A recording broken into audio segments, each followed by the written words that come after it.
J'ai dit Malam Wepa Inabino, Baïba Namboka, Baï Kongomani, de partout à travers le monde, et surtout la ville province à Kinshasa, et Païwa Bokolanda Bisonanzela, à Bluesat, TNT, et puis Banzebandeko Bakolanda Bisonanzela, à YouTube, Natondi Bino Botondi, parce que Toko Solamaï, actualité politique, Namboka Nabiso, République démocratique du Congo, Maman Likambo, sujet Toko Beta di Solo, Natongo Alelo, et ça dit sujet Tobanda Kiango Uta Mokolo Lobby, parce qu'ils allaient intéressés de plus en plus bas Congolais, parce qu'ils allaient Likambo et Tali. Mon sala dans le secteur il y a sous-traitance bakongomani bazali na traitement il y a malamoté alors que l'état a dit qu'on révélé que 8 milliards ils a dit qu'on s'échapper. Est-ce que tu qu'on réfléchir le lot comment faut-il réglementer pe ko meka ko encadrer secteur et na pour nous permettre ba kongomani bazonga na ba droit na bango. Est-ce que l'état qui même ko envisager possibilité il y a ko fixer les salaires minimal ou ko permettre même ba kongomani na ko futa bango par heure ndengesele maka na mikili ba pa ya misusu tokosolo yango na bayi kongomani bazali nanga tout ya plateau ya libre débat ya tongwa lelo pe sujet ya mibale ezali gouvernement na nzela ya porte-parole Patrick Muyaya a uti ko porter ba précision na rapport ya Human Rights Watch et uti ko sala mikolo uti ko leka na tina na yango ba lobby ete RDC azali ko violer ba droit ya opposant liberté de manifestation na République démocratique du Congo et espace ya liberté commis de plus en plus rétréci davantage. Est-ce que ça dit sur l'autorité parce que le gouvernement a dit qu'on rejeter l'accusation en bloc lobby pour qu'on maintenir ordre public plutôt qu'on brader la liberté ya bayi opposante nde yango to kosola yango na bayi kongomani bazali na ngai tozali na mona mboka porte-parole ya UNC ville province ya Kinshasa Alain Madilou azali na biso elongo tozali pe na mona mboka le Kamavinga de la politique congolaise Mitterrand Ilunga pe mona mboka Mustafa ya alternative Mukwege président na horizon 2023 il est passé ko rejoindre biso na minute ezali ko ya pe maître Platini et Mbadou moko ya bayi union sacré pesor akamati mo empêchement na ngonga auto zali ko loba donc to kozala misa to pona ko sola na bino mayo na annoncer bino tout à l'heure to ko fungola ba hostilité na mona mboka Alain Madilou. Est-ce que vous allez d'accord nanga que secteur ya sous-traitance de l'eau ba congomani bazali ko souffrir davantage ba indien pe ba indo pakistanais to kamata bango bongo ba ko futa ba congomani $80 alors que na ba listing na bango bazali ko présenter ba $400. Est-ce que zali défaillance ya l'état to ezali absence ya contrôle ya inspecteur de travail? Comment faut-il réguler le secteur wana pour nous permettre ba congomani bazala sécuriser na mosalo bazali ko ça? Merci mon amboka nonoku na pesi ndeko toka bola plateau na pesi ba téléspectateurs mbote na pesi pacificateur jusqu'au bout mbote ba leader les arasut a omoni wa meza que omoninga lelo naza ko porter naza na membre bazo porter candidature nanga parce que naza axé sur 2 points, c'est-à-dire la création de la classe moyenne et la santé les sociales pour ceux qui ont ma capacité à se déplacer. Lelo tolobate secteur de la sous-traitance eza banda kala eza bien te place wana yango moni tango na lobeli candidature eza parce que bateau faut ba créer ba loi bazwa ba loi wana ba mettre en exécution parce que même ba contrôle parlementaire à Kendara même na ba entreprise wana ba sous-traitance pour na Rolandela comment la population est traitée. Donc place wana il y a soit complicité, soit faiblesse, soit négligence. Parce que le secteur à sous-traitance, dans aux exemples, il y a tout le monde dans Kala, Bazo Kombola. Quand même, j'avais une idée sur leur salaire. Batoua Futabango, je crois qu'ils ont $7 le jour. $7 le jour. Si na maboko ya mutu, ils ont comme autour il y a $3, 2.5. Donc, c'est 4000 francs par jour. Oui, c'est normal. C'est-à-dire que la journée, c'est 4000 francs par jour en Honda. Vous comprenez? C'est-à-dire, quelque part, ils ont un héritage, les lots matato qui il faut tout dénoncer. Ba indien, baza bande konabiso, to yamba bango na mboka, mais il y avait un temps au monde chinois. Logiquement, c'est un mboka batu. il faut pas côté dans détail, il faut soukana côté ka gros. Mais quand on a chinoise qui est colonie, je sais plus, aya na parlement alote ka mikate wa chama tembele. C'est-à-dire mikate ya chama tembele, sala mikate ateka ngo. C'est-à-dire na commerce ba congolais ba ko sala. Yango ya zui initiative ba ko sala. Ils ont biloko l'état faut créer mo ba restriction. C'est-à-dire bato baye na mboka na biso baye pour que bateka biloko na gros ba détail il faut que là bato ba congolais c'est-à-dire ba congolais ne ba koteka détail yani ti gouverneur mo azara na Katanga yaza gouverneur macha ba société de transport en commun acha ba bateka la fufu en détail tu vois un peu ba biloko ndingo za ba pratique et outil musika et to hériter yango. C'est-à-dire, l'État a foutu ça, population masumu. Oh, ils ont bien été. Et je pense que les locaux la tolobele en 2 jours, il faut quand même ils ont solution les lots au travers de la loi, ils ont solution au travers de la inspection et à travail. Parce que déjà ba sous-traitant, bateau ba ça dans ma société sous-traitance. Ba pesaka moi soins de santé. Mais soins de santé dans ce qu'un hôpital on a pas so ba produit oyo à midon za elekaka ba nani curatif na ebele. C'est 70% midon. Ba bien écoute ça on va conventionner ba pesio mbuma kindeka. Vous comprenez? Moi négligence wana pose sous-traitant. Mais tant on va foutre $80. Société à sous-traitance, ils ont c'est-à-dire sur ta tête, ils vont percevoir $300, $400 de fois. C'est un écart. Moutouana za sous-traitant, chaque jour, ils ont transporté. La fin du mois, combien ils ont $80. Donc, transport n'est y compris. Nakata $80. A futindaku alesi mwana beli nyonso kelasi nakati. En même temps, logique il y a création de la classe moyenne des années. Il faut qu'il y ait une politique de banque ou politique de crédit. J'ai vu l'excellence VPM de l'économie à Bengaki, banquier, que taux d'intérêt nabino. Il faut quand même taux d'intérêt où ils ont respecté les normes.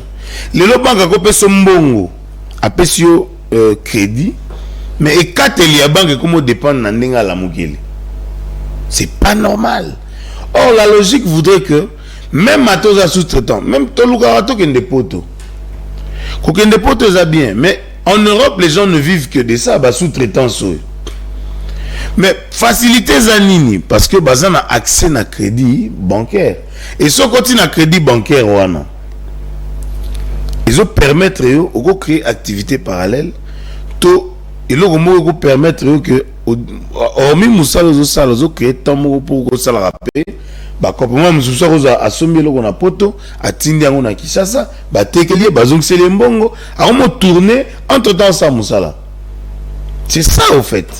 Mais awa mutu na sous-traitance c'est-à-dire pona mutu na sous-traitance za mungamba za mutu pamba namona bandeko na biso ba chinois ko beta ba congolais ba machette ba nzete ko misa bango po ya Far West ko benga na bango tout ça. Donc c'est-à-dire mutu akola mukana tongo baskati contrat na ye ala lipe na ndako mutana zo seke ozana loko ko sala ngate na mboka oyo omoni yanga atalaka ti mouvement ya justice ya engrenage on ezo baluka pona kolongola mo ba résidu c'est important lelo bato bakoma obanga pe bata ba procès à moi trop bato bakanga makangama moi ko banga moi réticence ekota parce que ba homme fort bazara ngana bi Jomoro boyo na kotanga komona awa azara libanais c'était un puissant libanais na Congo. Azora ba école, c'est-à-dire école azora ateki ya tongindako. Ba terrain balé ateki. Comment les étrangers comme puissant na mboka na biso? Ozomona. C'est-à-dire biso moko tozala bateau to favoriser et locaux parce que au monde congolais, dirigeants congolais. asali parc naye banyama bazali mais azui gérant atie belge. Vous comprenez? Est-ce que les Congolais baza maïla ko gérer? Oh, dirigeant congolais asali parc azui mon payatie gérant. Vous avez qui dit ba? Vous mona. C'est-à-dire biso moko toujours valoriser ba maïla na biso te. Mais na kinga kati ba gestionnaire baza ba congolais. Vous comprenez? Ce que tout ni gérant Mac à sa belge, c'est-à-dire, problème est que biso photo banda ko valoriser biso moko ba congolais. Mais tant que tozo luka ko créer influence na ba expatrié, tozo fragiliser république na biso. Donc moi je pense que dans le secteur où il y a sous-traitance et il faut que ba loi ba député ba ko tendance pour que tu fasses respecter la loi. Merci Mwanamboka Alemadilu. Natondi botondi shikawa nako kamata Mitterrand Ilunga le Kamavinga pe Mwanamboka Mustafa auti ko rejoindre biso sikawa est-ce que vous avez dit d'accord nangai nangongo tozali ko beta lisolo lelo que secteur ya sous-traitance ezali presque abandonné ba congolais bazali na kokuta na kuna bazali ko traiter bango malamu mingité alors que l'état esengeli azala wana pona ko régir ko réglementer ko sécuriser ko protéger ba ikongomano ba ko sala musala wana mais pratiquement ba commis presque à la merci des prédateurs. Est-ce qu'on peut quand même essayer de voir comment sauver secteur là?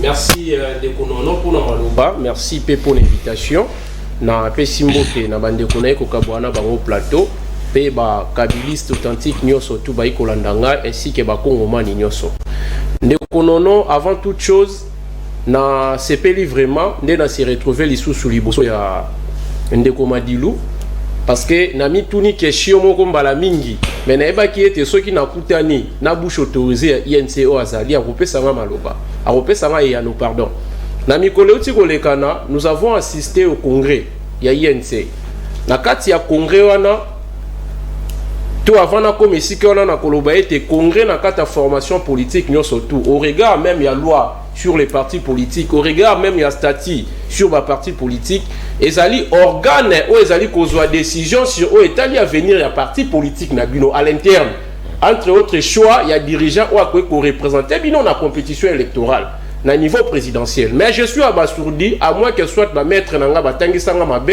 soit ngaine na ikotanga mibeko ya mboka mais na ikomona te je suis abasourdi INC a salisi congrès ou ezali ya union pour la nation congolaise mais babimisi moto mosusu voisin donc, candidat président de la République IDPS c'est sous-traité INC mais nous parlons de la sous-traitance yango wana déjà ça qui fait psycho politiquement IDPS a sous-traité nini INC yango bomoni même présence ya Mwanamboka Augustin Kabou ezalaki wana parmi ba figure de marque nsiko na kosepela Madilu apesa biso et ya noto pa pesa ba kongomani ya no en vertu de quel soubassement juridique en vertu de quelle réalité politique congrès à INC Bazouk Tshisekedi babimisi est candidat président de la République. Or d'après les pratiques ou la pratique politique où ezali bongo vérifiable na kati ya mayanga litope ya ba rencontre ba politiciens nyoso à quel moment batu ba kokoma na coalition bino bobimisi nanu oya bino bango pe babimisi oya bino ya bango tango ba programme ko tutana nde bo sali nini bo se mettre maintenant d'accord sur mutu oyo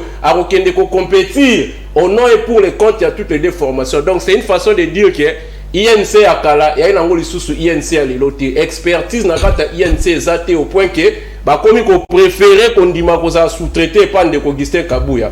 Deuxième chose, nayoki Ndekomadilu auti koloba eloko moko ke soki a commis député a ko travailler mingi sur des axes mais on a simbi mingi a lobby photo sala makasi a ko sala makasi ye biso te a ko sala makasi a créer classe moyenne parce que biso surtout to ebi na Congo classe moyenne ezala raté mais si kanini ya lobby ete a ko sala makasi pour être classe moyenne création na ezala réalisable a ko faciliter accès na kata ba banque pour être entrepreneur bazo ba crédit ya wana le royal lobby mais il oublie que régime na barutango ba na bokonzi ba koti déjà fonds de promotion de l'industrie FPI oyo parmi ba mission na eto ba prérogative na ezali bongo ko soutenir ba jeune entrepreneur ko pesa bango ba crédit oyo ko permettre bango ba sala nini ba mettre en application ba différents objectifs au bazali nango na kata ba comment dirais-je ya ba agenda na bango. Donc c'est une façon de vous dire les problèmes actuellement dans Congo, il y a les problèmes, il y a des tests, mais le problème est qu'il y a application.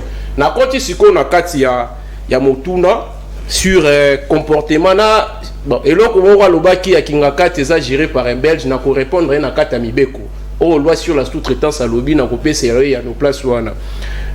Comportement aux ali collègues siko vis-à-vis à ba entrepreneur to ba responsable ba sous-traitant vis-à-vis à bateau baza sous patron ba sous-traitance pour permettre moi français koko tsalinga là des fois ba terme ali trop technique et ali réalité moko ezali na facilité à trouver là ngo justification au moins déjà na sommet à l'état lorsque rien ne marche on est sauté rotika là et vous allez toujours pour dire ba inspecteur du travail on baza bongo censé pour contrôler différentes entreprises dans la RDC. Nous se retrouver à plusieurs reprises dans la situation d'impayement. Alors, à combien plus forte raison, nous avons la capacité, la possibilité de enquêter sur les conditions de travail. Il y a des sous gestion.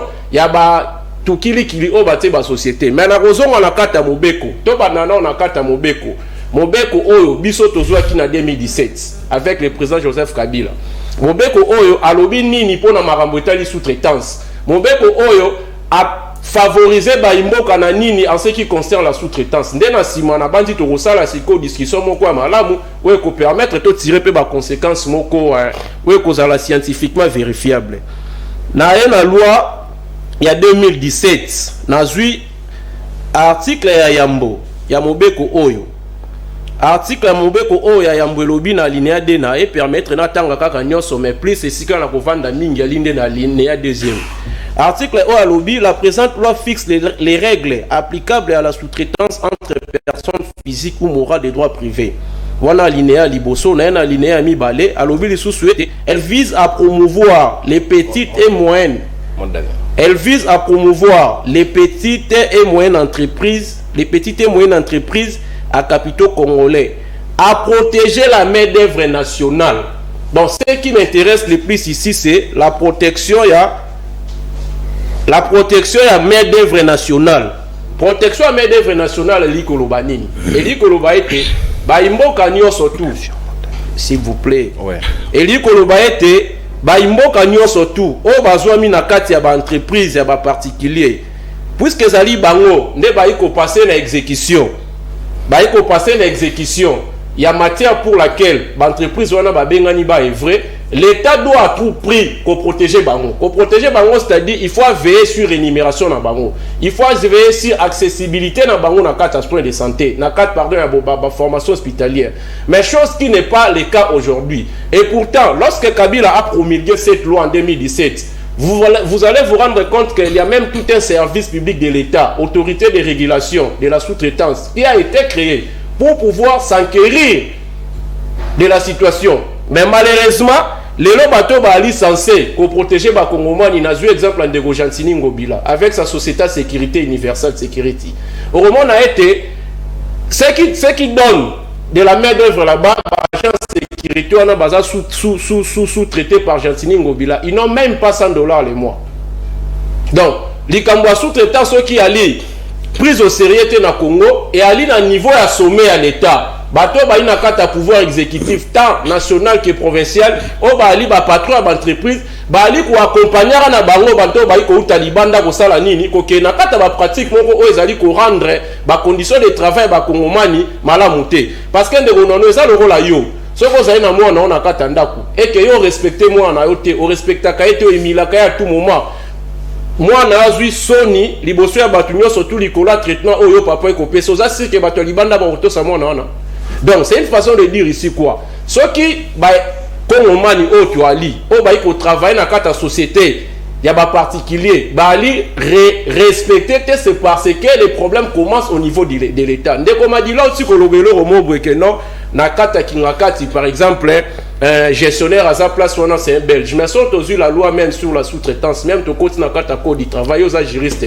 Et si comme on qui s'est mis collaboration entre particuliers en matière de création et entreprise, tous ceux même dans le cadre de droit des sociétés. Na éviter ceux qui ont eu puisque tu es colombé la mamba sous-traitance des saliers, il y a l'exemple, il y a bon, na écoutant article 6. Il y a loi 2017 sur la sous-traitance rapidement. Comme ça, Ndende Romadilou n'a moni à kokota lisusu na débat on a été à Maramba Kingakati. Parce que d'ailleurs ici on ne parle pas aussi de ça. Article 6, il y a loi sur la sous-traitance et lobby boy. L'activité des sous-traitances est réservée aux entreprises à capitaux congolais, promis par les Congolais, quelle que soit leur forme juridique, dont le siège social se situe sur le territoire national, pays français, hein, et puis à l'île-droit. Toutefois, lorsqu'il y a indisponibilité ou inaccessibilité d'expertise énoncée à l'alinéa sous-dessus et à condition d'en fournir les preuves à l'autorité compétente, l'entrepreneur principal peut recourir à toute autre entreprise de droit congolais ou à une entreprise étrangère, pour autant que l'activité ne dépasse pas 6 mois. Je vais expliquer une expertise. Si un sujet belge, bien un sujet japonais, a de l'expertise en la matière pour pouvoir aider aussi Banamboka au travailler conjointement, mais la loi a PC autorisation au salamon. Maintenant, ni ne kamu si madilou place. C'est quoi délai à 6 mois exact pendant qu'à quota ou bien fois ça à 6 mois. Non, principalement nous sommes en droit de société. Au moins même à droit, ma sous-traitance. Mais au cas moi ceux qui sont les juristes dans plateau, au moins ma sous-traitance. Matière à sous-traitance ça fait partie du droit du travail. Merci. Et notion du droit du travail, ce sont des notions qui marchent toujours de pair, même avec les droits commerciaux et les droits de société. Merci. Pour répondre à Siko, dans un premier temps, tout n'est qu'en 6 mois. On consomme ta d'antenne, on a deuxième prise aux zones, il n'y a pas de problème. Parce que délai bimiga on a libellé à article. Mais oui, j'étais clair. Merci beaucoup. On a on appelle sous la linéa Moussou pour contrôler les délais de 6 mois signifie quoi? Merci moi Namboka Mitterrand Ilunga. Sikawa Mustafa alternative Mukwege. Est-ce que yo osali d'accord que traitement au secteur ya sous-traitance et allez ko réserver les bayi congomani et allez quand même quitter côté et sengeli ba konji ba se rattraper la retard na bango pour ne fils que valoriser le travail de ces congolais au bas travailler na mboka na bango. Tout à fait d'accord. Na malbango tikoloba et matondo mingi na yo na kobenga ma kobengi ngai na kopesa mbote na bakipata na ngai na monende ko bialo madilu. Allez madilu bialo. Bien. Bialo. Bialo. Nagi bina nde na yoka. Ya isali na moni sundeko e ndeko na ngai ya ndeko na kabiliste. Mitterrand. Ndeko Mitterrand. La pesi mbote na bakongomani nyoso bisika bakolanda biso. Mais na ko kota na kati lombango te motuna na yo sanke na frôler tona lobela makambo mako leka na Kisasa. Autant na Kisasa c'est comme vraiment impossible. Les gens passent 1h30 na Wendiaba de Ding bakangama na embouteillage et ça sous et ils regardaient à l'autorité, ça ne va pas. Autant les a passé na Kisasa. Na éviter ceux qui za rapport na batwa wa Kisasa autant les a rapport na batwa wa to pona bisonyoso. Na moni makambo mako leka makambo mobeko susu ba misaka loko moko ya ba parti politique ba reconnaître na moni na kati lingomba ya Asofati. Na kombo na ngoza Asofati. Parce que on a moni Asofati on a zongi na 2019 et botama ki pona ko soutenir ba action de Kofati. Mais le ba enregistré on le ko la lingomba politique. Mbala moko na la date ya agrément nango 1993. Alors qu'en 1993, Ndeko Félix a fait presque 30 ans. Azaki na sous ombre ya papa na kati ya makambo matali politique. Le fascisme n'existait pas. Antidata. Le fascisme n'existait pas en ce moment-là. Mais la mort le rebotami en 2019 et commis en 1993. Après ça, pour ça que ma premier parce que avec des choses comme ça. Alors tout ça makambo matali sous-traitance na kati ya mboka na biso. Ndeko nono. Soki total la bablo surtout bakala ba chinois awa. Yo pa na bino congolais ko tiko ko sama makambo yo sala awa. Yo pa na bino biso indien to yo sala makambo to sala awa. Le ça montre que pa na bango za na mobeko ebate la bango. OK ngai moto mopaya soki na ke pa na bango na osala n'importe quoi te. Mais pa na biso awa eza soki okuta ina chinois moko boye a maltraité congolais sur le bine abenga général nga benga général. Soko simbe boye nga benga colonel nga benga Joseph. Ah, Joseph. Ce sont des choses que nous avons entendues dans ce pays. Abenga Joseph. Mais alors, tango biso moko to bina ko sa mobe côté ko battre la biso ba kolomboka. Et comment voulez-vous montrer ko kuta la biso à respecter biso? Joseph wa pia Bible. Abenga Joseph. Yemo ko bi Joseph Robenga. Alors, nous nous retrouvons pardon la situation moko boyeke. Biso moko to créer yango, biso moko to sali monstre et to ko kasuko bomaeti. Et uti wapi? Ngaso na sali société na ngamono congolais. Na bandi ko se référer l'état congolais futa à combien? L'état congolais futa à 360 000 francs congolais.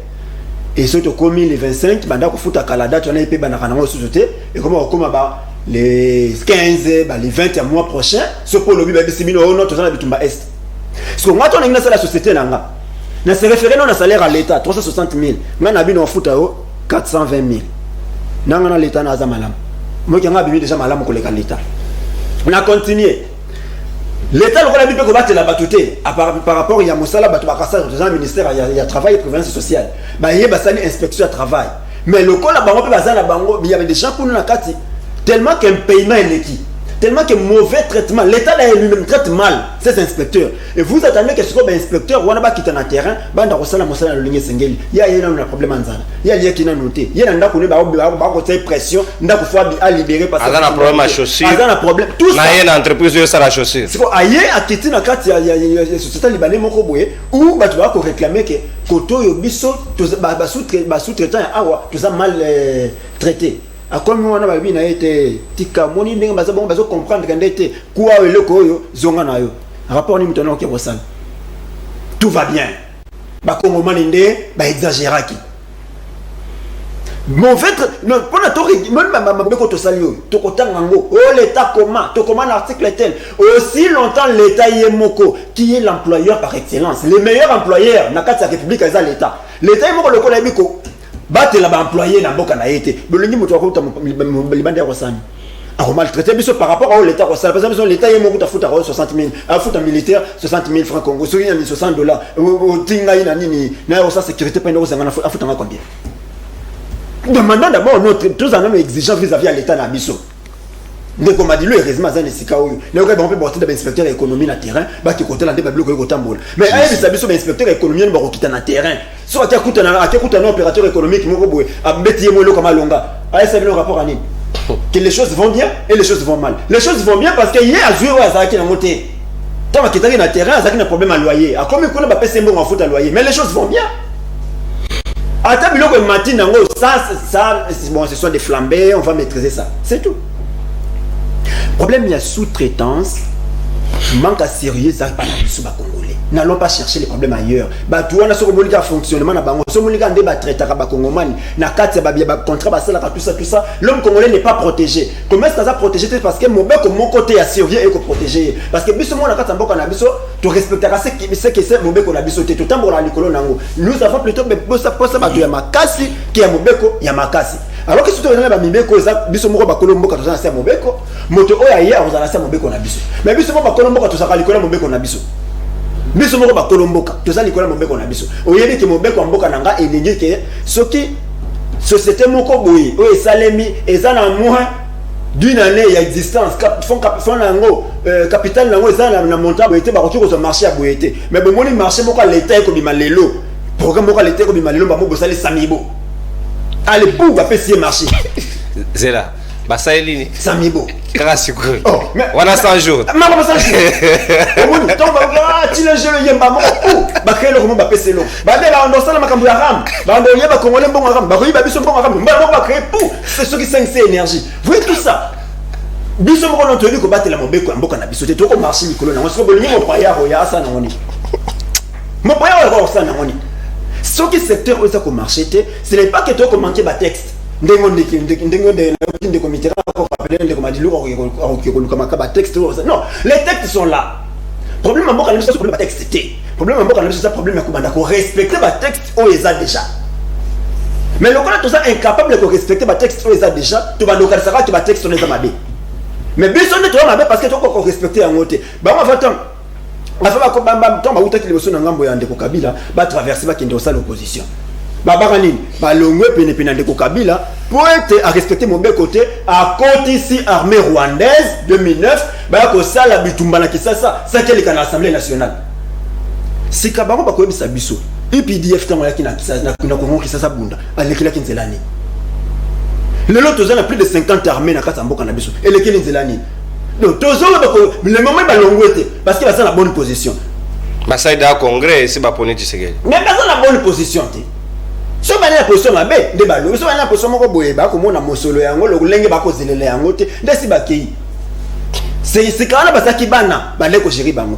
donc c'est ça les problèmes nous avons un problème il y a un texte tu as un problème il y a respect à texte Le bandeko bandele ko respecter texte. Ce bandito bandiko respecter texte lelo, mupayano so koya ko sala mo société na ye awa akoto sa biso. Le ko la biso mo to sa na biso ba sans foutiste, ba to minene, ba makasi. Vous imaginez un pays le ko la biso oyo boye. Vous prenez un journaliste. Tu payes ces sanctions 3 mois à relégation na étandoté. Tu fais na bokangi alors que mo pe ko lobinini. Bon tu condamner mototé, ça a été bolokai. On a fait que ça na CML, tu vivre comme on a des Louis France, des Peter Tiani. Il y a ça, c'est la et dans quel n'importe comment on va dépêcher colonel, n'a pas major, bah qui est comme un citoyen, n'a même d'où bah qui est comme un citoyen, journaliste.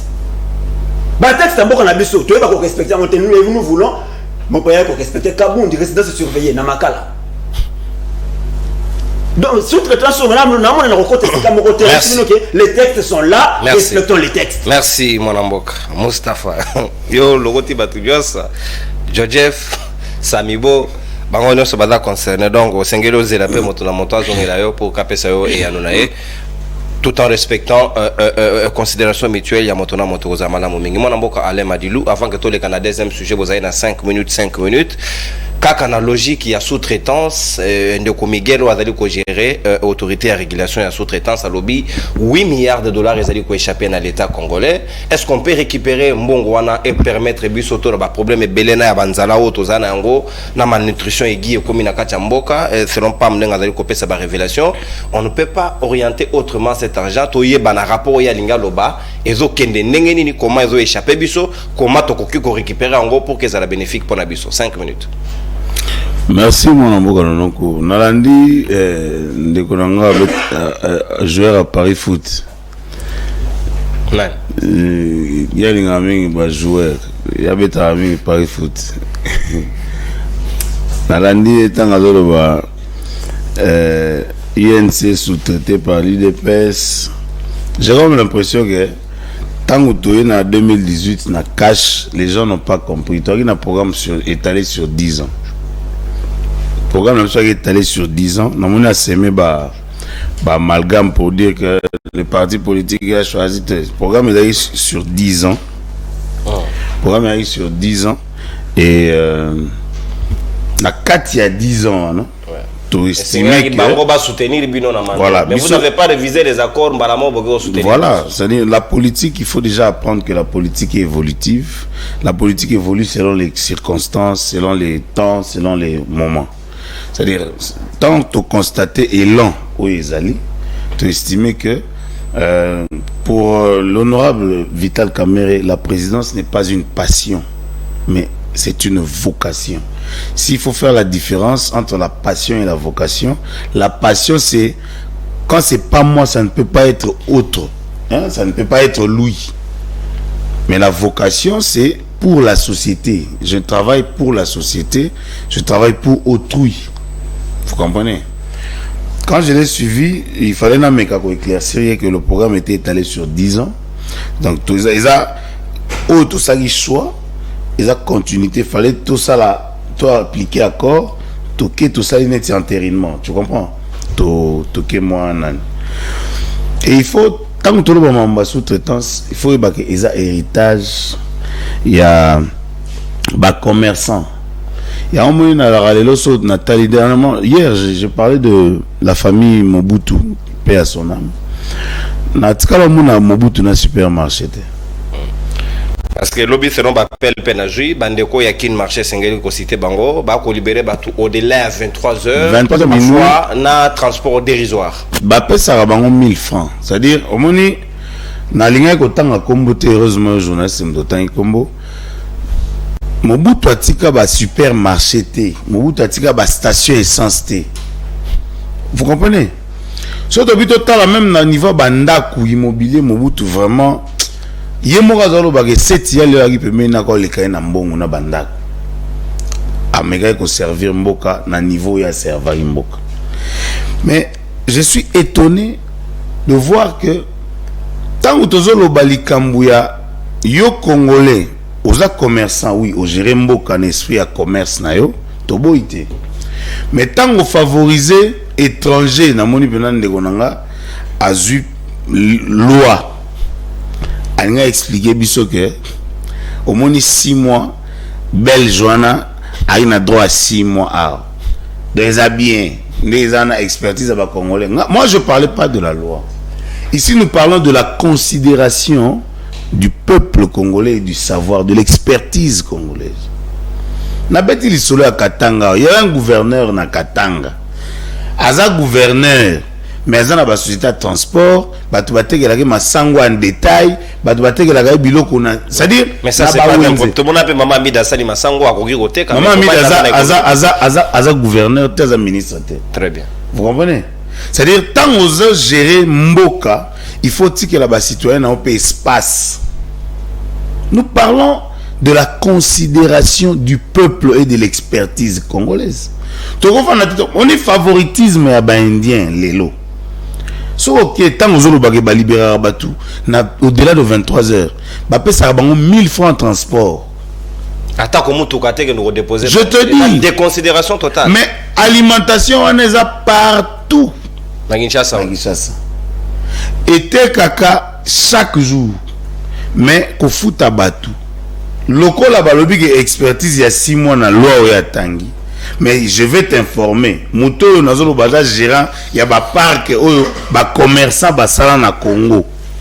Lelo au moment où nous parlons on a plus de 5 ans. Donc à geler mibeko. Donc expertise wana yi yenda zanzamba expertise atika la 5 ans avant d'arriver. Et puis ce que tout ni ba travailleur ba travaka wana. Moi j'ai des petits basés pour savoir que vieux tout ça là pour Moussa les athées. Beaucoup t'as une semaine dans Moussa c'est pas quand t'as lundi babimi lundi ou wana ba monsieur équipe Moussa va remplacer. Mais ils sortent avec quoi? Ba libéro 23h, on t'oblige ba aux alawana 6h. Imagine. Et là au manzo to ba congolais, c'est vous comprenez, c'est-à-dire awa il faut tous à la claire que nous avons hérité volonté à ba commerçant ko luka ko sala ba faire na bango et biso tozo futa masumu et lelo qu'est-ce qu'il faut que to loba? Il faut tout ça la loi, tout faire appliquer la loi. N'engende ko na arbitre à l'obia. Il faut tout faire appliquer. On dit loba mambo ko papa. Évolue. Il faut tout capitaine de l'équipe évoluer papa. Bon, habite là ta chemise. Toqué papa.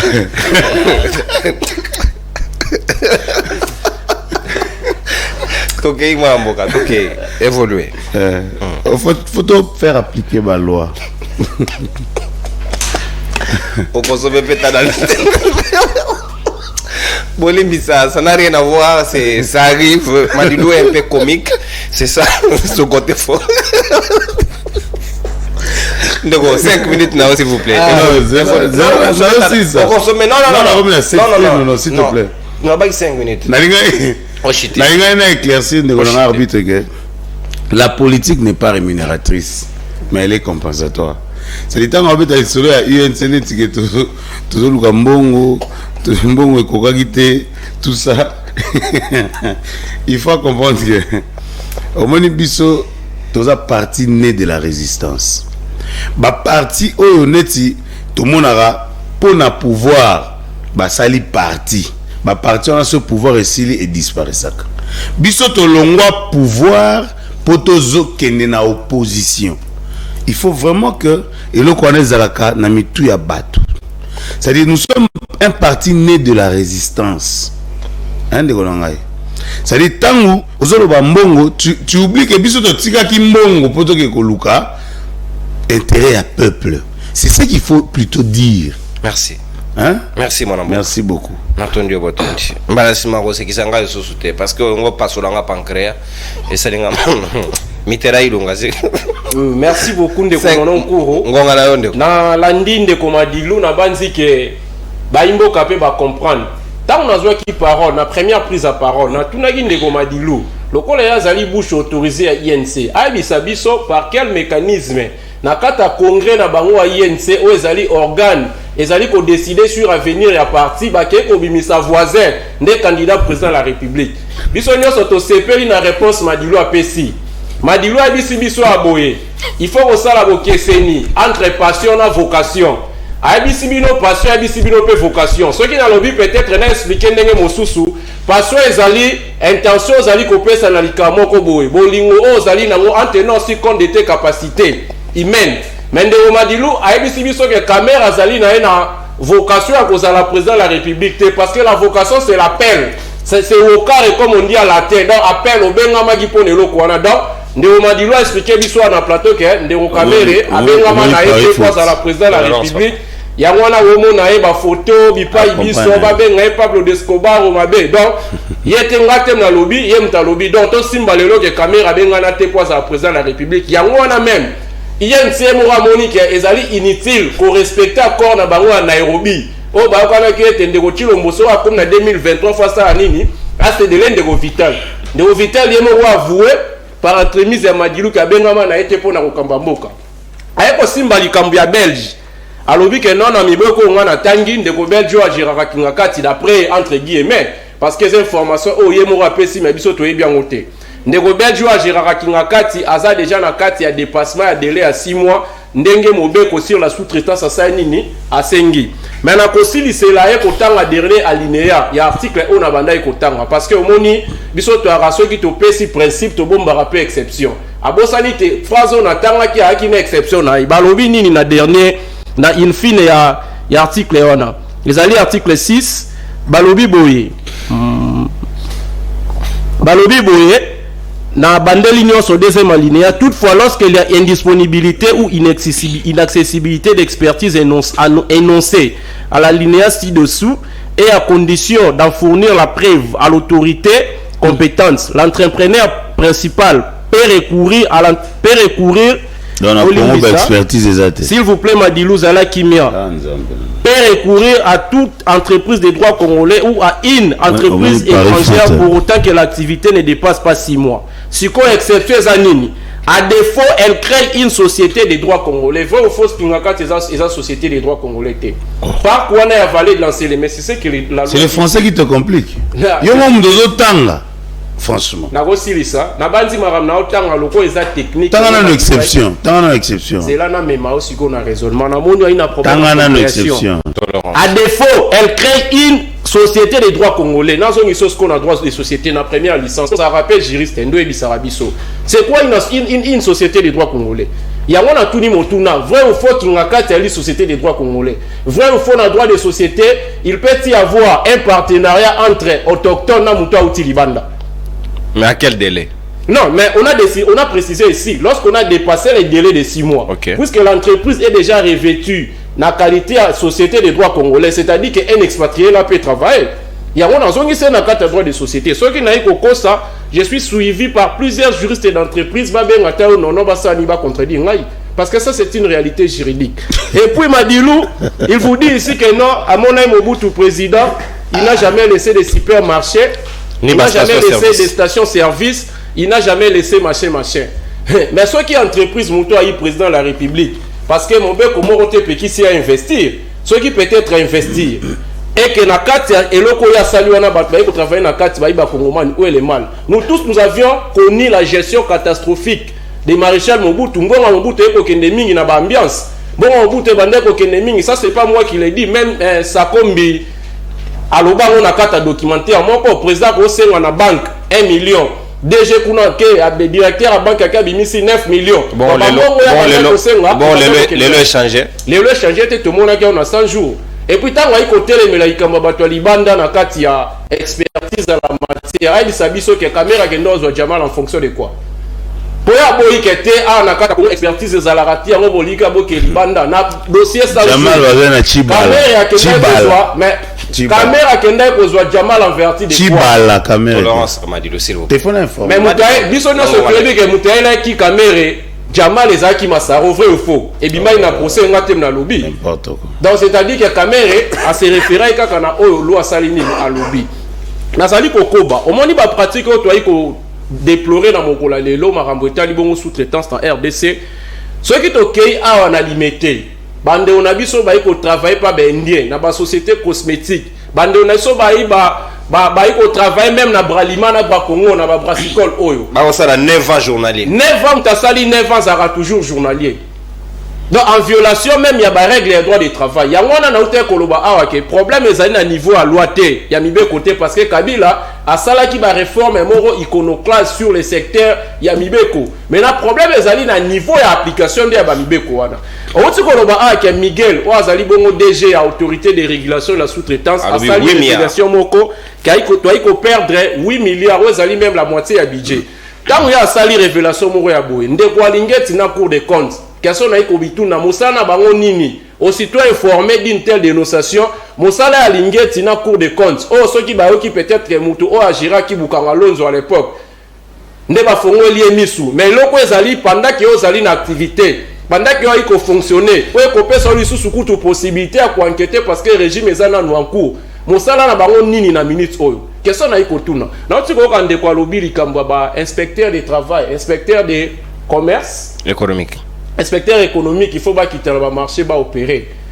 Mais tu es bizarre. Si les inspecteurs de travail qui sont censés faire quoi contrôler la situation, bah ils beaucoup bah ils travaillent dans quatre différentes sociétés, bah ils payent tes lots. Tant on a sous inspecteur de commerce au tindi bango nanzela, sans pour autant que situation à bango moko des conditions de vie à l'améliorer, on peut s'attendre à nini ndeko Mustafa. Mais moi il doit continuer. Alors, qui moi peut continuer nango parce que na iko informer bino kende na ba cabinet mosusu ya bato ba ki ke bato maele bato abwanya okuta ben paiement za kuna na mokola lelo maintenant muto azali impayé oyo bongisi na situation condition de travail na été tango ekotinda akende ko enquêter siko mosolo ezali et sika oyo moto yake ko enquêter ina misolo koleka ozali ko s'attendre na nini na suka. Donc le problème à ce niveau ici c'est de commencer d'abord au niveau de l'État. Donc l'État congolais n'est pas sérieux. À partir du moment où l'État congolais recommence sérieux, bah pratique tout le monde en dette n'a 100 jours parce que c'est l'État lui-même qui coopère avec ces particuliers. On a au bas qui maltraité bah congolais. On vous dira que Djama n'a émora les 20 millions. Mais bah congolais au bas qui coopère ça y met des vrais. Au Roland de la Bonacat, bah salaire bah zoa qui zaki à $500. Mais sur le contrat, c'est pas de cette manière peut-être que Djama l'avait conclu avec la République via Vital Kamerhe. Donc, problème est au bandana niveau à l'autorité autosana bango. C'est l'autorité lui-même. Il va te dire de passer un contrat, par exemple, à gré parce qu'il y a un appel d'offres. Et tant que ça, il sera contrat à gré, on a déjà dans mon salon, on a un pourcentage au bombelé moupanzi. Et bien, ça, si on a la pratique, il y a bon, moi, on a souffrir, toi, on souffrir. Il y a un autre sengi. Tout doit d'abord commencer par rendre cet état droit. Ce qui est état est commis droit, application, top observation, na respect à la test des droits et comme à l'ordre du jour. Donc moi, contribution na kokai kopé, ça na deuxième prise dans la parole.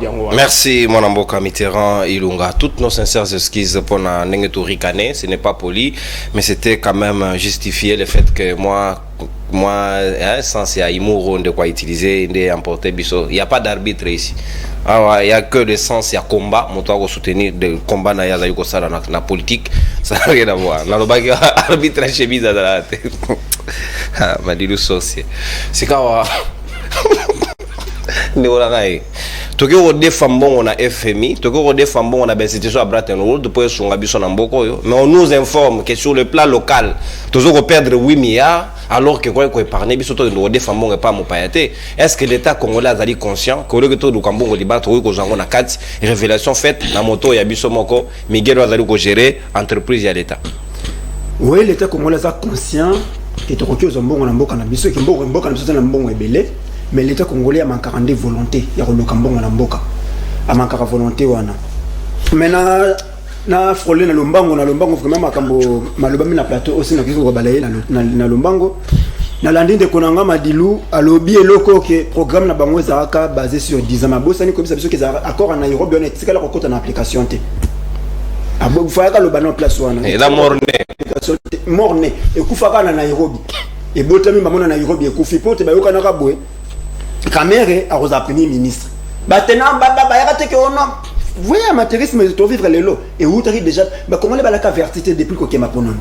Ba yeli ça ba kongomani te que premier ministre a utaka na majorité parlement na majorité groupe majoritaire na parlement faut pas ça biso pas député balba mambwana te bango kaka Kamerhe rosa premier ministre m'a dit lui était parti voter Félix Tshisekedi pour ça Kamerhe rosa premier ministre. Et combien de candidats avaient-ils aligné l'élection pour cause de la première ministre? Tout ça on n'a pas tenu compte. Pas tenir compte c'est ça l'amateurisme non. Ba na bangote. Alors 10 ans 5 ans ndeko Kamere, 5 ans ndeko Félix, après bakozonga susu ndeko Félix 5 ans ndeko Kamere, 5 ans après bakei. Là le bien monté. Alors soit tu déjà agent ndeko Kamere. Oya azana ngolo so bakisi plus 5. Alors que na famille politique ndeko Félix Tshisekedi, baza pena mutu susu bongisa après 5 ans wana ndeko Kamere kozala su na tenter age qui okende ozaka su na makasi ko sala loko wana ti yango mona lo sabisu différence passion na passion ndeko. Oui, bien, Soki boalaki na volonté wana te, a passion wana te. Na 2011, bino bokima ko soutenir ndeko Tshisekedi poani. Oui, bien, Jalula.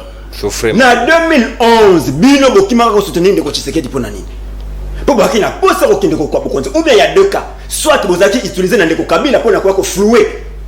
Ba Congomani pona ko kende makonomi, ba tala keno Kamere, ba Kabila na Kabila, voilà carte baki ko jouer na opposition. Et c'est pourquoi à chaque fois bozaka ko sukopesa ndeko Kabila ba beki. Ce qui a quoi koto boyele beki, so quoi koto boyele beki. C'est vous Kamere bokenda dialogue concertation nationale bino. Dialogue IA bino. Ko boye ko soutenir ndeko Tshisekedi na 2011 bino. Et voilà, on comprend que ndeko Kamere oui azakana na posa ko koma mokonzi te mazakana posa ko utiliser kozalaka utiliser pour na bato ko kende ko koma bakonzi. Alors bien lo komoko a bien que bakambi ba yamboka ba koma ba commerçant. Ouais ça en tout cas na c'est pas une makasi. Il faut que telemi le loko wana. Pour tu ba pesio mbongo ni ba pesio mpifwa ba Congomani gérer biso mais yo créer ko komi ko créer ba société même si ka ba Congomani ba koto sala. To kana mboko to kana ba opérateur économique. Yo to bi que ya commerçant, cop na ya wana commerce le bazaka souté.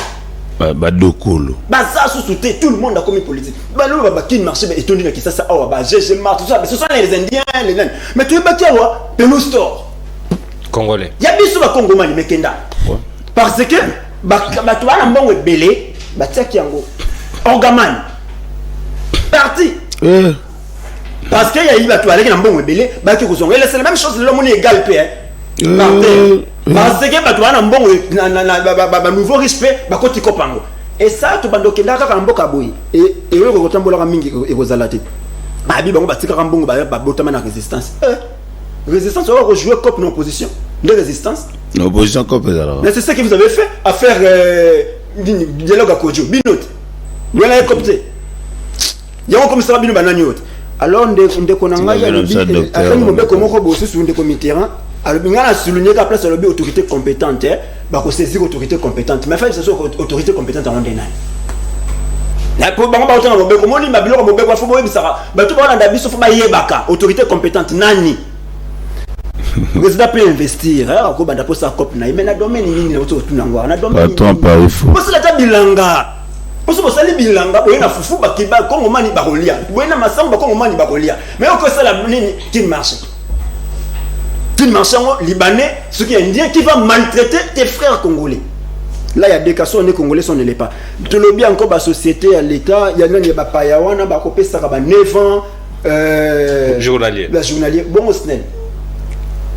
Voilà, c'est ça, papa. Donc, vous avez raison. Donc, l'État est mort pas dans la bande. Mais le problème est ça. Surtout que musique, le problème est ça. Biso. Votre que la mine, papa, yangana. Quel a onatra. Au coup, ta papa, Koufa. Moi, il y a Liboso à remplacer à Koufi. Moi, j'ai balé à remplacer à Koufi. Dans la régie des eaux, Moutazara, la boa, papa, mon robot, tal la souk à Pembe. Ou à Zara journalier. Bon, on se dit Moupayaye, à Bété aussi 6 ans, à Bété aussi contracté, aux Zara journalier. Faut y en avoir. Faut être l'État congolais. Alors, système à journalier, tu récupères un peu ton ministre, à la table VPM économie, mais journalier. Bon, tu traites peu le roi. Ah, toi, le traité le roi. Mais comme ça, vous changez de paradigme. Vous avez député à l'Assemblée nationale. Journalier. Chaque jour, soit 6 000 francs. À Zonga. Tant que m'a dit le qui parlement, on a dit journalier. À 6 000 francs. 23h, Bima parlait du peuple. 1000 francs. N'est pas ta alimentation. N'est pas ça, alimentation. Mais il faut le dire. Ce qui marche. Il faut le dire. On ne peut pas avoir peur à côté à Comboana qui marche. Parce que les frères n'ont pas maltraité les Congolais. Alors, 8 milliards de comédiens la monnaie. D'autres qui perdent dans le secteur de la sous-traitance. C'est ça, ok. Soit 8 milliards, on doit dissimuler les chiffres comme ça, pour pas créer scandale. Tant que soit protégé, on ne peut pas faire un schéma. 8 milliards, c'est ça, ok. D'autres qui perdent dans le bon et pour voilà le média me mine. Qu'est-ce que l'année la société minière, on a tout perdre 8 milliards. aucun n'a pas makambo mosusu. Tu peux perdre 8 milliards, tu peux perdre un bon belé. Oui, mais quand on parle de 8 milliards, il y a qu'à ça dans bon mouké, à diluer moi teneur, mais ce boss n'a que et l'équipe budget Mboka. Moi, on doit perdre dans le secteur où on a sous-traitance et l'équipe budget Mboka parce que n'a aucun de comité en lobby et ça la moitié de Konangai. La budget Mboka le sera 16 milliards. Moi, je mon lobby yango, moi je mon lobby yango bango moko de comme dilu azawana. Arobo yangote. Arobo yangote que budget ça moins de 5 milliards. Donc, par contre, ça biso budget à levir. Bah, pompa on va lipa mar. Lorsque l'institution est libande, c'est surtout ça sérieux. Par rapport il y a des chiffres. Bah aussi. Nous on doit l'équipe budget bon comme on a il y a 16 milliards. Bah mobiliser combien? Bah en janvier c'est l'autre comme en août, bah mobiliser combien pour que tu mettes le solo il y a budget 16 milliards. Et ça bon côté. Donc ce qui coûte tu perdre plus un bon budget, ça montre qu'il manque à sérieux au tout ça dans la carte mboka na biso. Biso moko to sérieuxité, biso moko to bien biso to ligne ni pour na mboka na biso, to ça na besoin ba homme fort, to ça na besoin d'institution forte. So to zumo biso muta commune c'est comme moko na république comme na poste comme na mbongo ko leka Congo. Parce que na Congo to na bato ba leki Congo na mbongo. Congo ça na avion te mais ça na bato ba na avion. Congo ça na bateau te to na bato ba na ba bateau. Na ba piste na bango mo. Na ba piste ya yé bisika kitelaka. Le seul bateau ba leki mboka na mbongo siko mboka ya bongo bolingi bato ba konta libanda ba pesa biso valeur ndengeni. Comment on peut na société na quartier mobimba quartier ko tuté Mboka terrible on a on robinga mo commune bon tinga ka leki kitambo na monene yo tanga mais pourquoi pas kotanga yango tinga ka leki kitambo na monene tato bandeko ya nini ya ndeko Krista etambe ndeko Krista etambe auti ko buke loko moko na nini village Kindobo nyonso wana so 58 hectares et comme yayi 58 hectares et comme yayi pour ba ministre ba tuneso kuna ono ko buka panzi pour ba tiki wana GR là na j'interpelle un peu ba konti mboka GR kitaka sika moko ba mbate qu'est-ce qui se passe ba buki ba tuna village Kindobo GR afande sika mana est-ce que mokonza mboka yebi ke ba GR ba fandi kuna bisika ba bomi ba manda kwa bato pour le point il faut que le belé encore merci. Ndeko buki banda kwa bato sur base d'une décharge. Merci. Datant de 1992. Merci. 1993. Dossier wana, il y a eu de l'argent qui ont circulé. Voilà. Les journalistes n'ont pas bouffé. Il faut m'éviter de citer les dossiers dont l'entreprise ici n'a pas bénéficié. Donc nous sommes utilisés gratuitement. Ça, ce n'est pas trop bien. Très bien. Merci Ndeko. Très bien pour nous. Mon amour Ale Madilou. C'est quand on a moke na suka émission na biso libre débat. Est-ce que otozali d'accord lelo que na ndenge Patrick Mouya ya uchi ko sala communiquer na ye pour to ko le Canada deuxième thématique na biso na communiquer au Patrick Mouya ya sali a lobby était woman a uchi ko sala rapport ya lokuta bazali ko traquer ba opposant na République démocratique du Congo te on est plutôt en train de faire respecter la loi. Est-ce que lolenge ba proche ya Moïse Katumbi lolenge opposition ezali ko la maltraiter pour faire ba manifestation tout le monde qui ba brutalité au police et utiliser qui et ça qui recourt et qui madame mingité même les chefs de l'état reconnu que professionnalisme est est-ce que rapport on est allé solo n'engemu ya elobi ezali ya lokuta ezali solo te ou bien on regarde des faits il y a quand même de quoi accorder crédit dans rapport ina 5 minutes. Merci ndeko nonoko nakanti shebe moi tant natangi rapport wana nakanti shebe na bi soki penza ba violation à droit de l'homme ezalaka na mboko soit rapport wana ezobetela biso lisolo babanda okomango kala esili lelo babetela biso lisolo ya héritage et bon chéri bien au compte vous comprenez non chéribin paix à son âme hein paix à son âme mais enquête et ali babengi ba expertise extérieure baya famille déjà au moins 5 accords ba bien enquête on évolue on arrête personne et rien n'évolue non les enquêtes en fait problème zaranini biso linga liso ça mbala moko lelo pouf vous comprenez na beti différence à Chebea pourquoi parce que dossier à Chebea ti lelo il a la pe bongo il a la sila libela et la bongo au moins lelo vient à biso à Koufi. Mais il y a une certaine volonté à Obengi Saba expert Libanda Bayaba la banquette. Différence wana, nion wana photo totale. Humanisme wana. Ezali, il faut to meka ko encourager ka ba congolais nyonso. Toko mana humanisme. Lelo soko vandi au lobby bon, respect à droit de l'homme, tout ça là comme muselé et tout. Soko tchena, ya on a zolo ba rapport on a babanda au Komango, ça fait peut-être 9 ans. Et si mais sur les arènes pour Kabila Bongabo Beta Mamboko, pourquoi quand on vous rappelle Bino Lelo comme besoin de pouvoir et comme rapport Yamabe sur Kabila Darandoke? Non, mais ya on a le bino que est-ce que y a na prison maka les ana bato babeti 10 ans Lelo. Pas en a procédé. A lobby que aya kotala ba vie na emoko ba salara cop na mokonzi ya mboka tango akomi na ndaka ba vie na wana bambila bakangi bango nyonso na ye na ba vie na wana bakenda prison abi l'état mokonzi ya mboka wana ye mutazo pisanga l'état mokonzi ya mboka bandosisa makanisa kosala ba pont banzela tia kanisa ka dossier na biso to ebite journée to kobima lelo bana 10 ans Sobino. Donc, non, c'est-à-dire, que rapport Wana et Zara Rokomama, 10 ans, quand je parle de 10 ans, tu peux compter le nombre d'années. Nabi rapport Wana Bana Rokomama, tant avant Bisotoya, mais peut-être Basilis Yango Lelo. Et c'est dont on nous reproche, et ça peut-être héritage Oyo, tout ça Nango. Non, so que na prison Makala, au Talibaka, Oyo, ba dossier il faut justice et luka ba dossier ba tout so azana bana ba dossier te mais c'est sur téléphone ba zoye ba tiena makala ba bomba ba bi jour à Robima ngam na oloba on t'a remis l'état non c'est à dire au moni ngana linga ko accuser te mais tant to hérité pe makambo moko bo il faut quelque part to lobaka ke ba rapport yé lelo mais banda ko koma makala. Pour lelo, au moins on sait voir que Bakangaki Moutou, Baché procès, neti procès approche il y a président Moïse. Procès bandit. On sait voir que bon, ceux qui va preuve justice à Goé Bani Nagosala, ceux qui va preuve exacte, justice à Goé Bani Nagosala. Vous comprenez? C'est-à-dire, wana eza que ba pesi justice à Sala Moussala nae.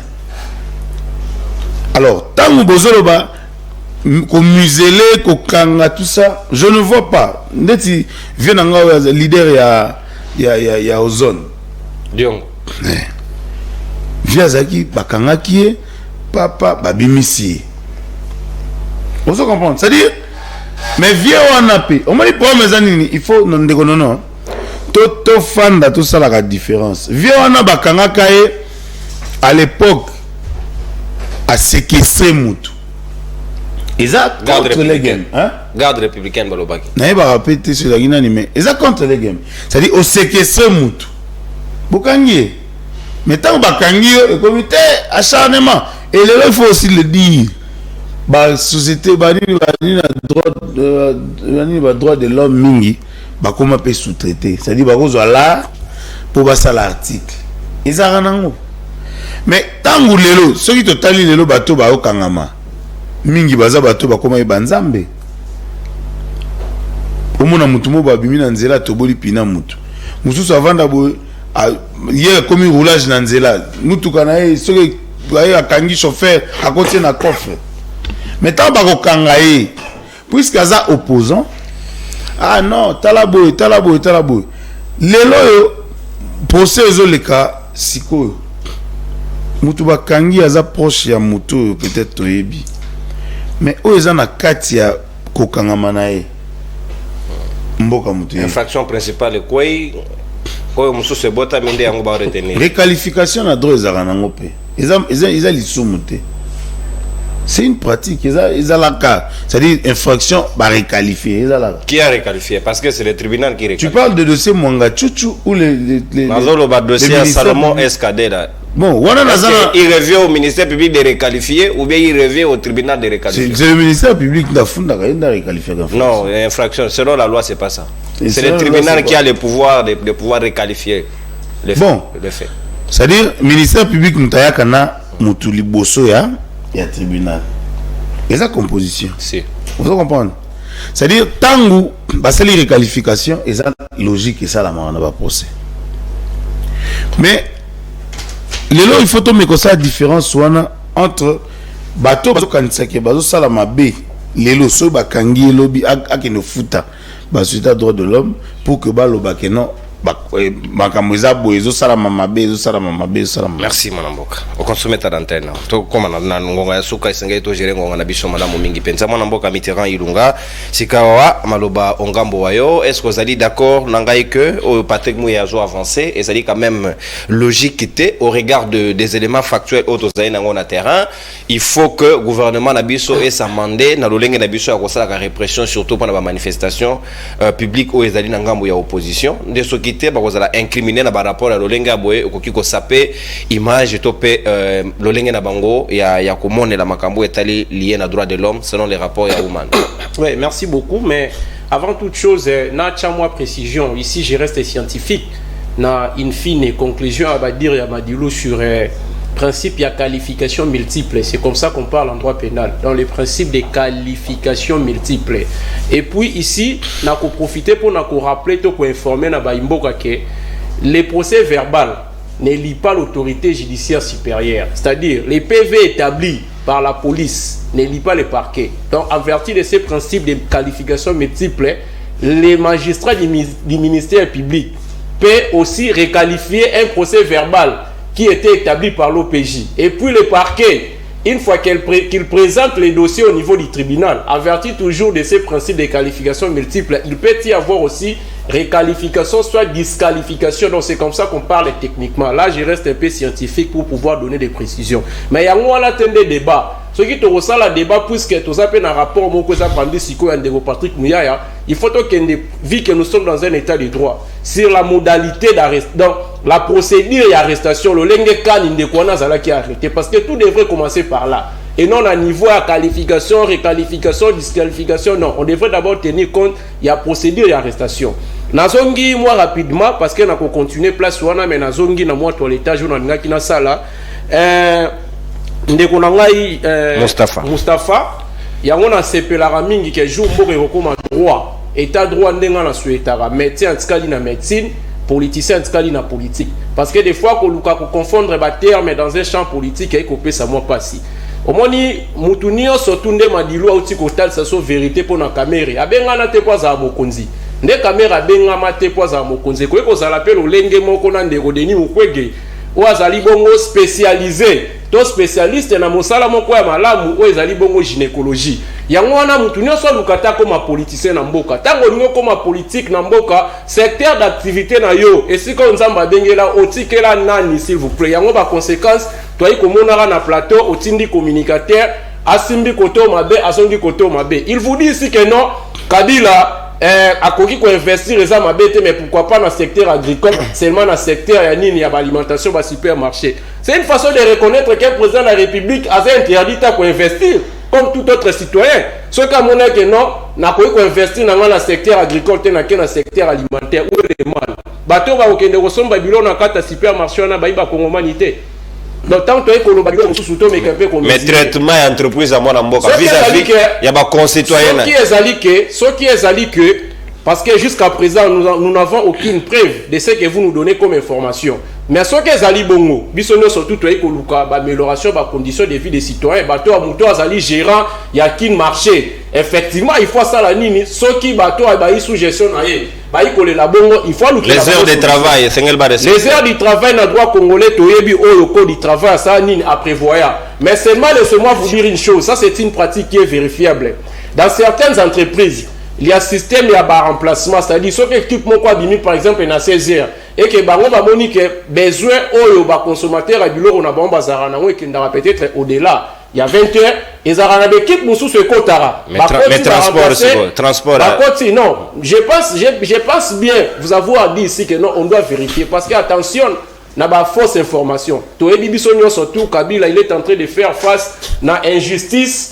tona lokuta moko ezali ko emane na kata IDPS te nyo sacré mobimba mbana nga liboso bana na botama na ya koyoka ke mutu moko travailler na kata kin marché à l'eliboui donc il faut confondre peut-être l'alimentation mususu o na kini bakangango pour des raisons des impôts à l'état na ba GG Mart wana et puis vous allez vous rendre compte que ce sont les seuls supermarchés où il faut permettre congolais nyo surtout même avec mbongo moko amuke okota kuno zwelo ko ça non ezarande ya Kabila na lobby likamba Kabila te na iko rencontrer des différentes préoccupations ya bandeko o balingi basala ba fausse allégation dirigée vers le président Kabila. Donc tant que ko simba ba débat mususu to za la préalablement bien informé. Merci. Zonga la sujet. Na eko kota sikoyo na likambo ya eloko moko madilo lobby et toucher ngape makasa lobby ke ba ONG défense à droit de l'homme et belé ba comment sous-traiter. Occasion faisant le larron na ko rappeler Kulutu na Georges Kapiambelo moko. Na régime passé, les vieux étaient producteurs. Na fingité pona yoka comme d'habitude lobby convocation na parquet, mais je suis en train de faire un devoir citoyen aussi. Na régime na biso, le vieux Georges Kapiamba était producteur à tout moment de notes techniques. Au Fongoli Radio Boué vient produire une note technique dirigée vers un organisme international à droit de l'homme. Kabila a fait ceci. Au Vandi Boué, arrestation arbitraire dans le régime à Kabila à tout moment, et c'est par là que le vieux était devenu célèbre. Maintenant, aujourd'hui, je me pose la question de savoir. Madilou, merci na ba révélation. Madilou, lobby sous ce loro mususu, na régime actuel. Nous connaissons des cas au Bakenda Makala sans prévention na dossier. Donc, dossier Zarana numéro RMPT, registre à ministère public exacté. Yem t'a révélé, cas par exemple, un de Jimmy Kitenge. Kitenge Kenda Makala, bon, l'acception de la prévention, il y a ministère public.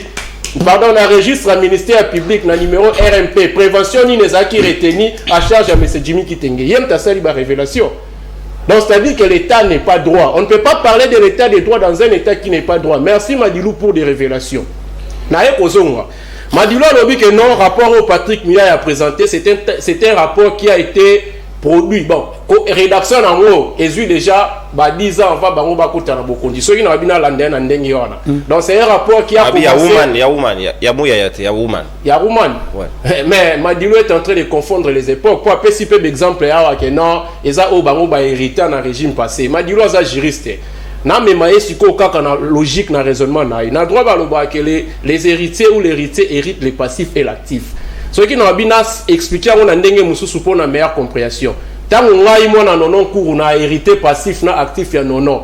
Au moni me ba nyongo nyoso saki nango. Naza censé na sani na futa. Bon yo lobi que c'est héritage obino bozwe pa na biso. Siko tant obino bokoti réforme nini bino bosali et sika nino obiso totika ya mabe bino bobongi. C'est parce qu'avec nous, je n'ai jamais appris que directeur de cabinet bazui ba instruire ya kinde ko construire banzela azui ali bimbongo akimi nango. Na bino nde na vivre le rwana. Yango na tuni amélioration nini obino bomomi, bomemi. Patrick Mouyaya, si aujourd'hui, il va nous présenter un rapport d'après lequel, à répondre à différentes organisations, à différents organismes et à droits de l'homme qui n'a qu'à RDC, les droits de l'homme ne sont pas violés. Moi, je vois déjà la démission de M. Patrick Mouyaya. Parce qu'il contredit même l'action de Tshisekedi. Tshisekedi lui-même, autrefois, aurait dit que Nakata Congo justice est à mouté. Soit Tshisekedi mutaï Koko Sabiso, ou soit tes Patrick Mouyaya anda ebe na été. Le baka arrestation de Mike Mkebai. Bakangie Nakata Cour pendant la défense, l'avocat n'a pas soulevé exception inconstitutionnalité. La Cour a été saisie. Bon, depuis que cette Cour a été saisie pour traiter cette question de l'inconstitutionnalité au regard du dossier à Mkebai, Cour a sali presque un mois. Merci, mon ami. Mais dossier à Godin et Nassima, Bazu va traiter au départ de l'urgence. C'est quelle urgence? Merci. Selon Salomon, tu as dit qu'on va procéder à violer le droit de l'homme, oui ou non? Merci, mon ami. Tu as dit que procéder à violer le droit de l'homme, tu as dit que Vital Kamere. Merci. Ba convoquer qui est le roi Moutounio sur tout temps, on a des makala. Mais ça, vous savez, il bon pour na Salomon, vous savez, il bon pour na Mukebai, vous savez, il bon pour na Jimmy Kitenge. Merci. Et puis mon vieux Georges Kapiamba, s'il vous plaît. Monsieur le Belaké, merci. Merci, ça qui t'est.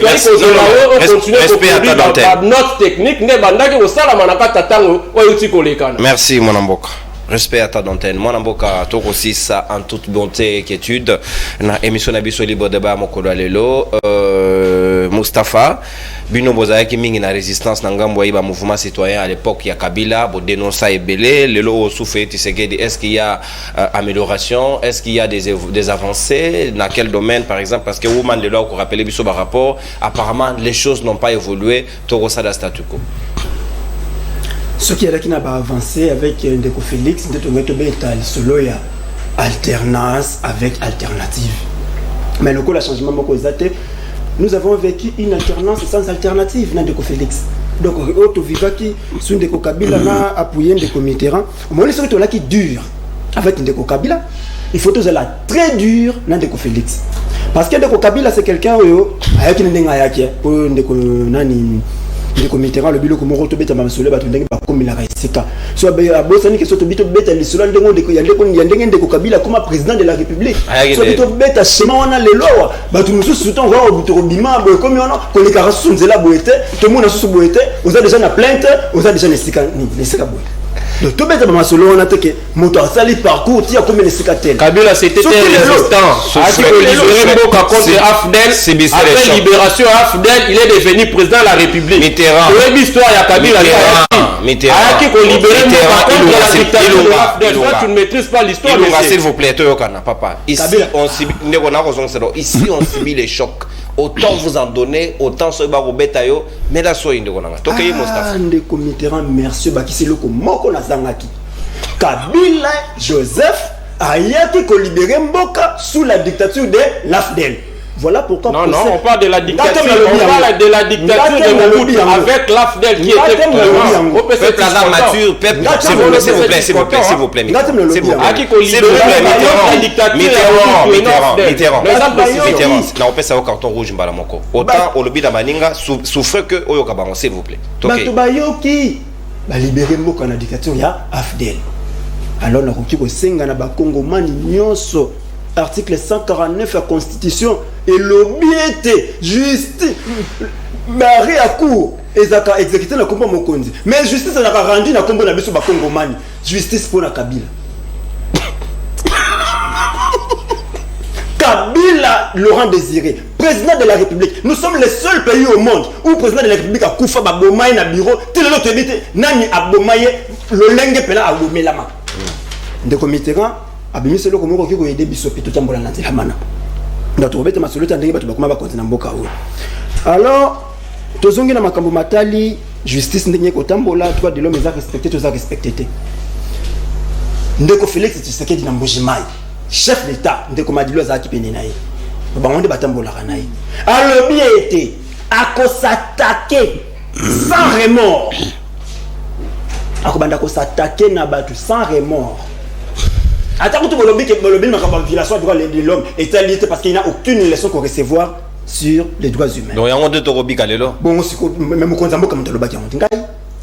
Malba mo Konzambo comme Kambo na utuko le ba ngaite. Ce besoin na besoin ko luka muto ko expliquer bino. Bon luka mo Konzambo ka botika nga kimia. Si katozongi na makamba après makambo ko s'attaquer na bato to bandozo na ba arrestation bato ndé bande ko lekela.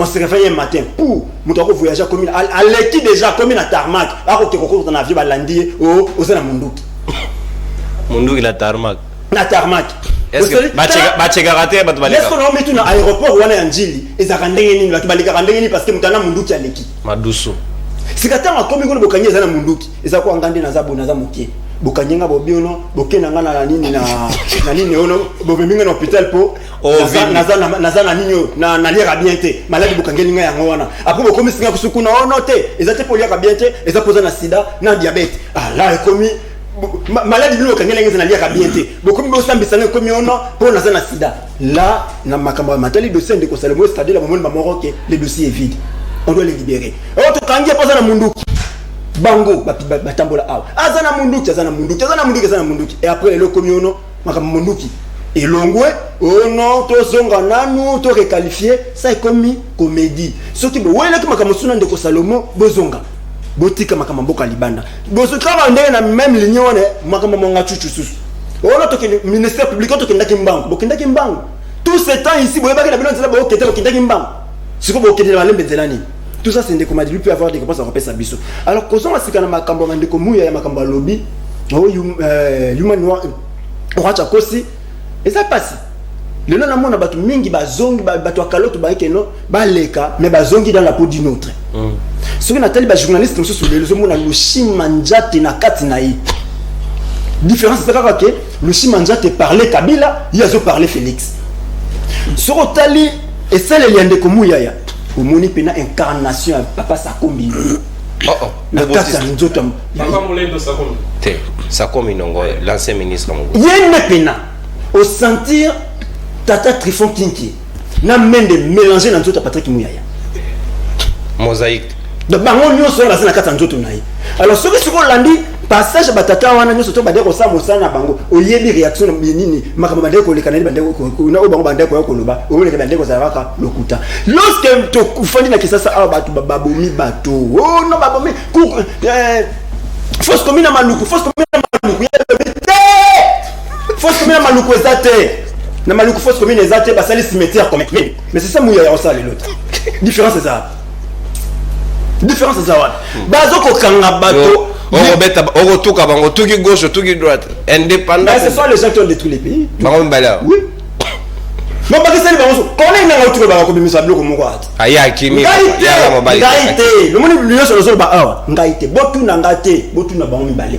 Quand on est dans le lobby, makambo ya yandeko Félix za parenthèse moko bofo ko kanga est-ce que ya yoba kinde parenthèse on est fungwa maki pour que ba kanga ba dio senga ba komani ba kanga ya fungoli parenthèse c'est-à-dire yé ndeko Mitterrand ndeko Madilu ba fungoli parenthèse ba kosenga biso kanga to ko kanga yango voilà pourquoi les citoyens congolais te sanga est-ce que c'est vrai que ba congolais batuna nanga à quel niveau il a participé dans l'ouverture de la parenthèse est-ce que ça mambo luka et c'est maramba kolukata na makono me 2018 ne sika fungola ki parenthèse to yenda yebi abige no akimi mboka po yebi ba secret bela yebeli ya wapi ya 2018 ndeko na makoba ko yiba ya si photo le bela kama makambo atwa ndeko na ko yiba mapono c'est normal organe technique a yibine mapono mais le kola bazuzi bosembo zapa na bango fallait ki ba rendre arrêt na bosembo mais ok makaba saka ba kongomani boke ko le ba preuve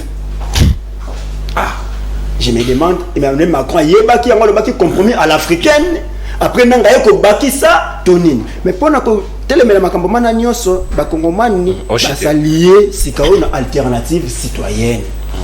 2023, oyo. Nganga Kambabis. Nabina yo, il faut que sauver Mbokao. Si on a pas de sauver citoyen Moussou, à part Munganga. Nous avons sauver citoyen Moussou, nous sommes très près. Bakongomani baza très près ya ko fermer parenthèse oyo na maponomia oyo to ko kende ndeko nanga madilo minyo ko laté parce que accord FCC ce qui il y a cash wana union ya ba nation na union ya ba démocrate ya ba nationaliste na ba démocrate basangana bomoni sourinene o baboti na 2023 ba ko na chance té ce qui ba pesa ki ote par na yo ndoko solo baké mais moi rentabilité wana soko zo ki yango te ndeko nanga c'est fini. Et il y a mis tout l'équipe à travers les pouvoirs, tout l'équipe dans les pouvoirs. Mais sur l'équipe à travers les pouvoirs, c'est fini parce qu'en décembre, les Congolais vont vraiment récupérer leur pouvoir. Merci. Donc, il y a un premier européen, ça m'a dit le poste. Le Congolais Congomani, ce cas a se désolidariser dans ma baie. Trop peu c'est possible. Mais sur Rosala ici, il y a Batonion, il y a méritocratie. À mériter, tu repères ça ici. Merci. Tu repères de Kodialou, à ça, comme la culture, madame. Tu repères ça nier. Merci. Awa outil de culture na territorial talani yimuta yebi makambo culture na yule kende na makambo makitali culture. Merci ndo na boya zogi na soso loka bibala émission ka bona ke de fois émission ici le lo appel tozango une émission lobby parce qu'il y avait un petit souci technique bolimbi simoket aussi ici en toute quiétude tokutani lobby pour un nouveau numéro libre de banatoni bino botoni banamboka to pesa ni mbote au revoir à la prochaine. Bien.